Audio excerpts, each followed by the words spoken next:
Welcome to the WRAL Daily Download. I'm Grace Holland. As more rain hits our area this week, some are still recovering from Chantal's flooding. In Person County alone, road repairs are expected to take well into the fall. WRAL's Eric Miller is looking into that recovery and joins me now. Eric, thanks for being here. Well, thank you for having me, Grace. So let's go back to when Chantal hit earlier this summer. What was it like in Person County when you went up there in the days after?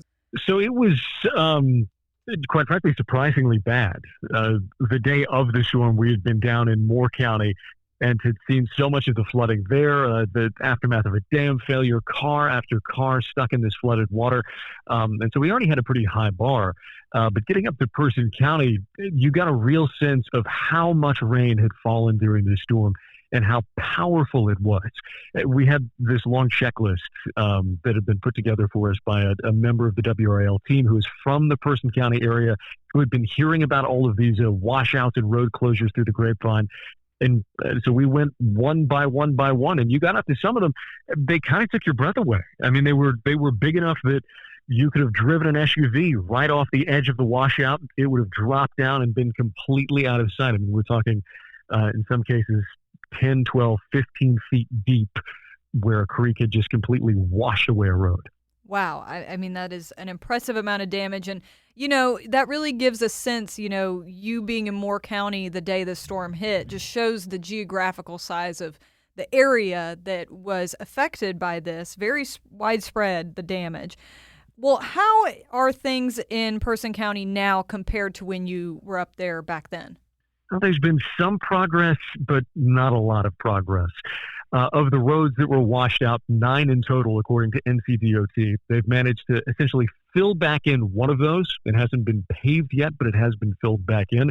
But there are still 8 others that are almost fully washed out. There was one that really stayed with us that first day we got out there. It was one of the washouts that's on Hester's Store Road, a gap probably 10, 15 feet across, 10, 15 feet deep. And the road was washed away, but the guardrail along the road was still there. So out across this gap, you just had the rail dangling over oblivion. We got out there today to check it out to see how things were going there. And, well, that gap was still there. The guardrail was still dangling in midair. DOT has brought in equipment in that area. They are staging equipment right now. That is one of 3 washouts that they hope to have cleaned up and wrapped up by the end of September. But there's still clearly a long way to go for Person County. Yeah, and I think you said 9 total roads in Person County that were affected. How many roads in the state are affected by Chantal? So right now we are, and keep in mind, we're talking exactly 1 month after the storm. There are 26 roads across the state that are either damaged or completely washed away. Person County had the most, or has the most currently, with 8 still washed out. Okay, let's take a quick break right there, and we'll be right back.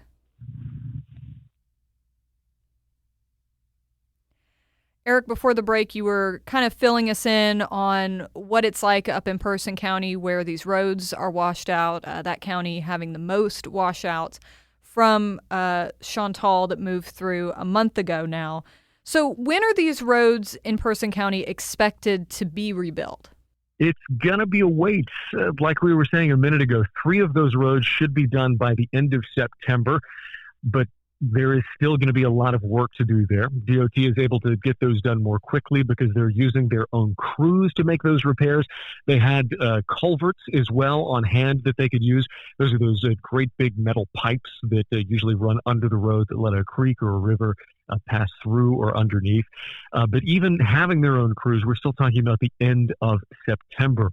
For the other 5 washouts in Person County, it's going to be much longer. There are going to be people who are driving home with their Thanksgiving turkeys still having to deal with these washouts. Right. And I mean, at the earliest, if that end of September timeline holds, that would be almost 3 months, if my math is right, since the storm before the first roads are repaired. What is the reason that this timeline is taking so long? Well, in part, it's the scale. It's just how many roads were washed out and the severity of these washouts. But DOT also says that for those 5, the ones that are going to take all the way into November, part of the delay is that they have to bring in contractors to handle those and to bring in their own culverts to deal with that. DOT says they wanted to go with the contractor option instead of using their own crews, because if they went with their own crews, they would have to defer necessary maintenance around the area. So it's kind of a trade-off that unfortunately is going to be hitting the folks in that part of Person County pretty hard for months to come.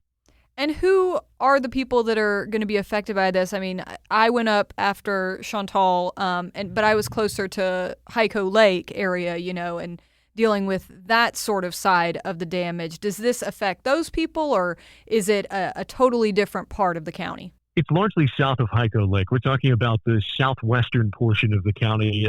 Think the Hester Store, Hurdle Mills area. These are pretty rural parts of the state and of Person County. It's largely farming communities out there with smaller scattered neighborhoods in between.